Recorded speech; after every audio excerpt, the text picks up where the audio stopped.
আমরা ভাবছিলাম যে এই 24 পরবর্তী স্বৈরাচার পতন বাংলাদেশে অন্য একটি রকম আমরা বাংলাদেশ দিতে পাবো, একটা শতভাগ গণতান্ত্রিক রাষ্ট্র পাবো এবং শতভাগ এখানে ভোটার বা গণতান্ত্রিক ধারা অব্যাহত থাকবে, যেখানে কোনো রকম কারচুপি বা অন্যরকম কথা প্রশ্নবিদ্ধ হবে না। কিন্তু আমরা সেই দুঃখ যে আমরা আসলে সেই ভারাক্রান্ত হৃদয় নিয়ে এবং আপনাদের কাছে বা আপনাদের কাছে মাধ্যমে জানাচ্ছি যে এই দুঃখ আমরা আসলে কোথায় রাখবো। আমাদের যে এই এত শহীদদের জীবন দিয়ে আমরা গণতান্ত্রিক একটা ধারাতে আসলাম, এই গণতান্ত্রিক ধারা কি আজও কি সেটা ব্যাহত হলো কিনা সেটা আপনার কাছে প্রশ্ন, আপনার জাতির কাছে প্রশ্ন।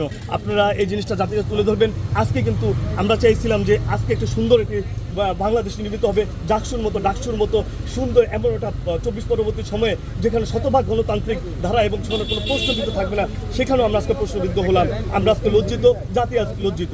আমাদের যে জীবন ধ্বংস হয়েছে আজকে 17-18 বছর, আমাদের ছাত্রত্ব এখন শেষ করতে পারি নাই।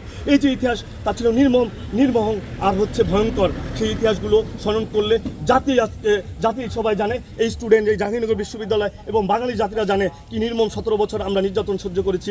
সেই নির্যাতন সহ্য করে একটা গণতান্ত্রিক দেশ এবং একটি গণতান্ত্রিক ধারা অব্যাহত এবং 24 পরবর্তীতে যে শহীদ হয়েছেন তাদের রক্তের বিনিময়ে, তাদের রক্তের যে জীবন আমার যে জীবন দিয়েছে তাদের বিনিময়ে একটা সুন্দর দেশ রচিত হবে, সুন্দর একটা দেশ পাবো, সুন্দর একটা আমরা রাষ্ট্র পাবো, সেই আশায় আমরা নেমেছিলাম। কিন্তু আমরা আজকে সেই 24 পরবর্তী যে এই দেশ আসছে সেটার জন্য আমরা লজ্জা লাগে। বললাম তো আমরা আজকে কার বিবেকের কাছে প্রশ্ন করবো? রাষ্ট্রের বিবেকের কাছে প্রশ্ন করবো, আমরা জাহাঙ্গীরনগর প্রশাসনের কাছে আমরা প্রশ্ন করবো যে আপনাদের জাতি, আপনাদের বিবেক কোথায়? আজ আপনারাই তো দেখছেন এইভাবে কিভাবে নির্যাতিত